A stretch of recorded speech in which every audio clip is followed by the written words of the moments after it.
அஸ்மத்குருப்யோ நமஹ. இன்றைய பாசுரம் 83வது பாசுரம். நான்முகன் திருவந்தாதியில் ஆச்சரியமாக திருமேஷை ஆழ்வார் அருளிச் செய்தது. போன பாசுரத்தில் நலந்தானும் ஈதொப்பதுண்டே அப்படின்னார். அதாவது இதற்கு ஒரு நலன், இந்த மாதிரி ஒரு நலத்துக்கு ஒப்பு வேறு உண்டா?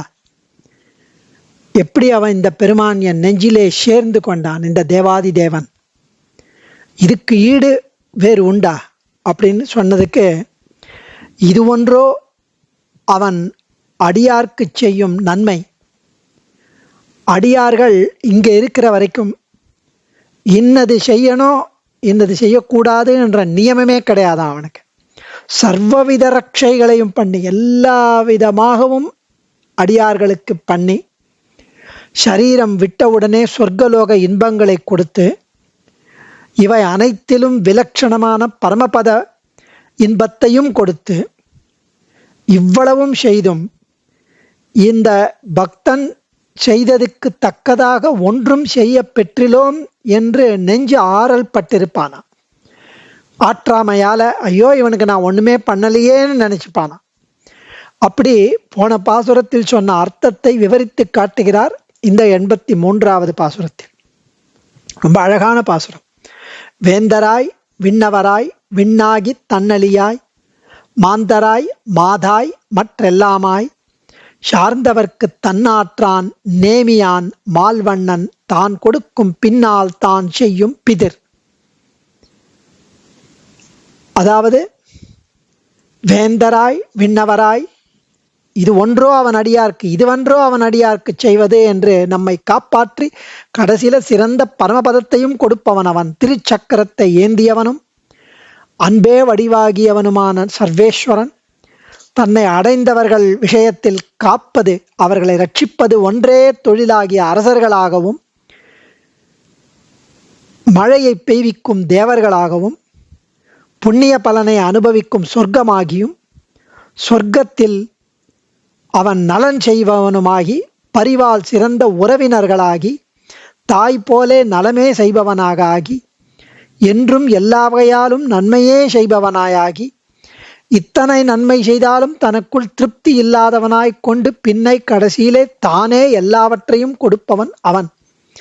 இவ்வளவுக்கும் மேலும் தானே சிறந்ததான மோட்சத்தையும் கொடுப்பவன் அவன் என்கிறார்.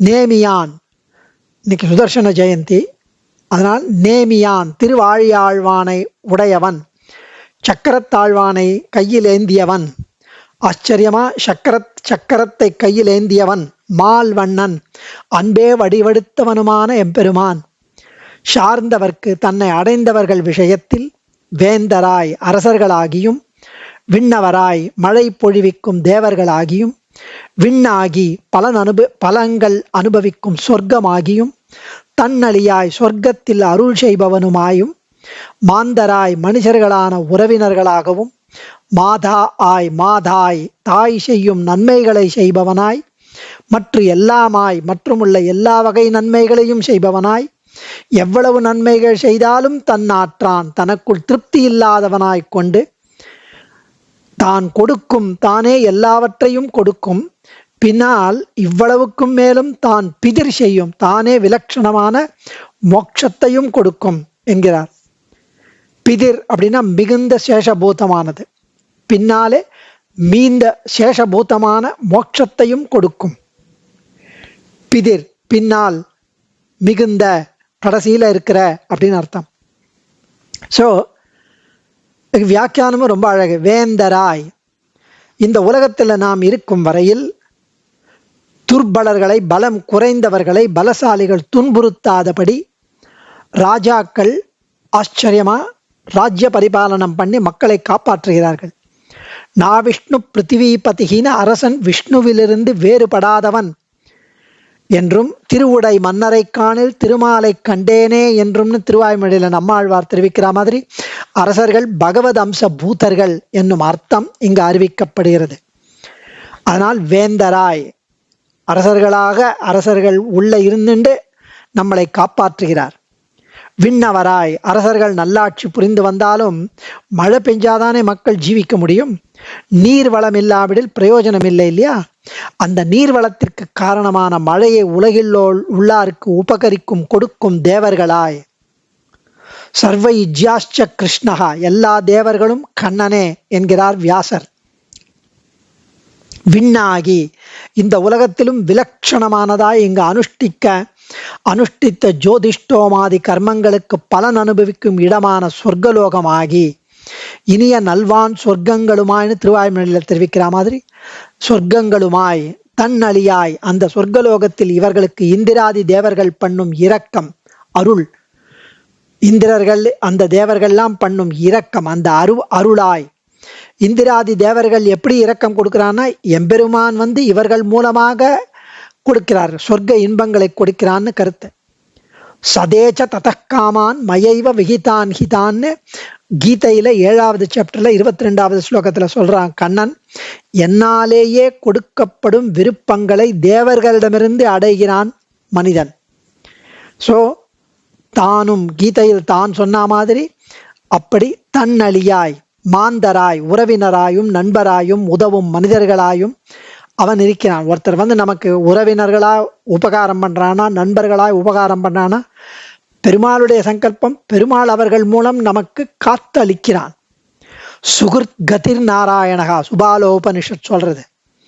மாதாய் பெற்ற தாயாய், தாய்னா அது தந்தையும் சேர்க்க, இங்கு தந்தைக்கு உபலட்சணம். ஏன்னா தாய் வந்து தந்தையை காட்டிலும் 1000 மடங்கு விஞ்சியவள் சாஸ்திரம் சொல்றது. அப்படி சொல்றதுனால தாயை விட்டு தந்தையையும் சேர்த்து சொல்கிறது. தாயாய் மாதாய் பெற்ற தாயாய், பெற்ற தாய் நீயே பிறப்பித்த தந்தை நீன்னு பெரிய திருவந்தாதில 5வது பாசுரம். மாதா பிதா நாராயணகா சுபாலோபனிஷத். மாதாய்னா மாதாவாய், இதுல மாதாயின்றது அழகாயின்னு சொல்லலாம். மாதுன்னா அழகு. இவன் அனுபவிக்கும் அழகுகள் எல்லாம் அவனுடைய அழகு. நாம் உலகத்துல என்னென்னலாம் அழகுன்னு நினைக்கிறோமோ அத்தனையும் அவன்தான், அவனுடைய அம்சம். கீதையில 10வது சாப்டர்ல 41வது ஸ்லோகத்துல கண்ணன் தெரிவிக்கிறான், செல்வம் நிறைந்ததாயும் அழகுள்ளதாயும் உறுதியுள்ளதாயும் இருக்கிற பொருள்கள் எல்லாம் என் தேஜஸோட ஒரு அம்சத்தால் உண்டானதாக அறிவாய் அர்ஜுனா. யத்யத் விபூதிமத் சத்வம் ஸ்ரீமத் ஊர்ஜிதமேவவா தத்த தேவாவகச்சத்வம் மம தேஜோம்ச சம்பவம். எல்லா செல்வம் நிறைந்ததா எது இருந்தாலும், அழகுள்ளதா எது இருந்தாலும், உறுதியுள்ளதா எது இருந்தாலும் அத்தனை பொருள்களும் என் தேஜஸின் அம்சத்தால் உண்டானது. அடங்கெழில் சம்பத்து அடங்க கண்டு ஈசன் அடங்கெழில் அஃதென்று அடங்குக உள்ளே ஆழ்வார் அருளி செய்கிறார். மற்றெல்லாமாய் பிராதானிவாச சரணம் என்றும் மற்ற யாராவரும் நீ பேசில் என்று சொல்லப்படும் மற்றும் உள்ள உறவினர் உபாயம் பிராப்பியம் எல்லாம் அவன். இப்படி எல்லாமும் ஆவது யாருக்கு அப்படின்னா பக்தர்களுக்கு, சார்ந்தவர்களுக்கு, தன்னை அடைந்தவர்களுக்கு இப்படி எல்லாமும் ஆகிறான். தன் ஆற்றான். இவ்வளவு செய்து கூட இவன் நம்மை அடைந்ததற்கு ஈடாக நாம் ஒன்றும் செய்ய பெற்றிலோம் என்று தனக்குள் திருப்தி இல்லாதவனாயிருக்கிறான். குழந்தை வந்து கை கூப்பி நிற்கிறானே, அவனுக்கு ஒண்ணுமே பண்ணலையேன்னு பிராட்டி தாயார் ரங்கநாயகி தாயார் சொல்லுவலாம். பராசர பட்டர் வந்து ஸ்ரீ குணரத்ன கோஷத்துல தெரிவிக்கிறார். அப்படின்ட்டு அவ வெக்கி தலை குனிறாளாம். என்ன கொடுக்கலாம், என்ன குழந்தை கொடுக்கலான்னு தேடுறாளாம். கோவிந்தேதி யதாக்கிரந்தத் கிருஷ்ணாமாம் தூரவாசினம் ரிணம் பிரவர்த்தமிவமே ஹிருதயான்னாப சற்பதி. மகாபாரதத்துல வெகு தூரத்திலிருந்து என்னை திரௌபதி கோவிந்தான்னு கூப்பிட்ட அந்த கூக்குரல் விருத்தி அடைந்த கடன், அதாவது பெருகின்றே போன கடன் போல என் நெஞ்சை விட்டு அகலுகிறதில்லை அப்படின்னு கண்ணன் சொன்னாராம்.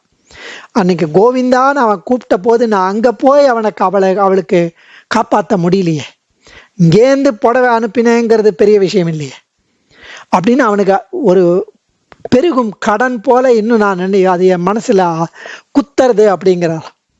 நேமியான் இவர்களுடைய விரோதியை கழிக்கைக்கும் தன்னை அனுபவிப்பவர்களுக்கு அழகை காண்பிப்பதற்கும் கையும் திருவாழியுமாய் சக்கரத்துடன் என்றும் காட்சியளிப்பவன். மால்வண்ணன் தான் கொடுக்கும் அன்பே உருவெடுத்தவன் அவன். இப்படி எல்லாம் செய்து ஒன்றும் செய்யாதவனைப் போல கொடுத்து கொண்டே இருப்பவன் அவன். கொள்ளக் குறைவிலன் வள்ளல், பின்னால் தான் செய்யும் பிதிர். கொடுத்து கொண்டே இருந்தாலும் இந்த உலகத்தில் சொர்க்கம் முதலானவற்றிலும் இவ்வளவு செய்த பின்பும் பரமபதத்திற்கு இவனை கொண்டு போய் கொடுக்கும் அனுபவம் விலட்சணமானது. பல ஜென்மங்களுக்கா நம்ம இதெல்லாம் பண்ணி வந்தாலும் கடைசியில மோட்சத்தை கொடுக்கிறானே. பிதிர் அப்படின்னா மிகுந்தது, கடைசியா இருந்தது. தான் அனுபவித்து மிகுந்ததை அவன் நமக்கு கொடுக்கிறான். தான் அனுபவிப்பதை நமக்கு கொடுக்கிறான். அதாவது சர்வேஸ்வரனான தான் இந்த சேத்தனனை, இந்த ஜீவாத்மாவை அனுபவித்த அமுத கடலிலே பூர்ணமாகி மூழ்கி நிற்க, அந்த நிலையை கண்டு இந்த ஜீவாத்மாவும் பகவத் அனுபவ அமிர்த சாகரத்திலே உள்ளே மூழ்கி ஆனந்திக்கிறான். அகமன்னம் அகமன்னம் அகமன்னம் அகமன்னாதோ அகமன்னாதோ அகமன்னாதா அப்படின்னு தைத்திரிய உபனிஷத் தெரிவிக்கிறது. அது மாதிரி ஈஸ்வரன் சேத்தனனை அனுபவித்து ஆனந்திக்க, அந்த ஆனந்தத்தை ஈஸ்வரானந்தத்துக்கு சேஷபூதமாய் ஜீவாத்மாவும் அனுபவிக்கிறான். புங்தே ஸ்வபோகம் அகிலம் பதிபோக சேஷம். சர்வேஸ்வரனுடைய போகத்துக்கு சேஷமாய் முக்தன் அனுபவிக்கிறான்றார் வேதாந்த தேசிகனும். சர்வேஸ்வரன் தன் அடியாருக்கு மோட்சத்தை கொடுப்பது பொருத்தமுடையது. இந்த உலகங்க இன்பங்களையும் சொர்க்க இன்பங்களையும் தருவதாக அப்படி சொல்லலாமா அப்படின்னா, சகல பலப்பிரதன் அவன். அடியாருடைய ருச்சிக்கு தக்கவாறு இதர பலன்களையும் கொடுப்பதில் குறைவில்லை. அதுதான் அவ ஆசைப்படுறான்னு அதை கொடுப்பான். பிராட்டிக்காக தன் உயிரை விட்ட ஜட்டாயுவிற்கு இன்னது செய்வது என்று அறியாமல் தடுமாறுகிறாராம் ராமன். அவர் சொல்றார், யா கதிர் யஜ்ஞசீலானாம் ஆகிதாக்னேச்ச யா கதிஹி அபராவர்த்தினாம் யாச்ச பூமி பிரதாயினாம் மயாத்வம் சமனுஜாதோ கச்ச லோகான் அனுத்தமான். அதாவது யாகம் அனுஷ்டிப்பவர்களுக்கும், அக்னிஹோத்திரம் செய்பவர்களுக்கும், பூமி தானம் செய்பவர்களுக்கும், திரும்பி வருதல் இல்லாத முக்தர்களுக்கும் எந்தெந்த கதிகள் உண்டோ, எந்தெந்த ஸ்தானம் உண்டோ, மிகச்சிறந்த அந்தந்த லோகங்கள் அனைத்தையும் என்னால் நியமிக்க பெற்ற நீ ஜட்டாயு பிதா அடைவாயாக. அந்த அந்த பெரிய உடையார் கீழுலக இன்பங்களோடு பரமபத இன்பத்தோடு வாசியற எல்லாவற்றையும் கொடுத்தானா ராமபிரான் அப்போ ஜடாயுக்கு. அடியேன் ஆழ்வார் திருவடிகளே சரணம். தன்யோஸ்மி.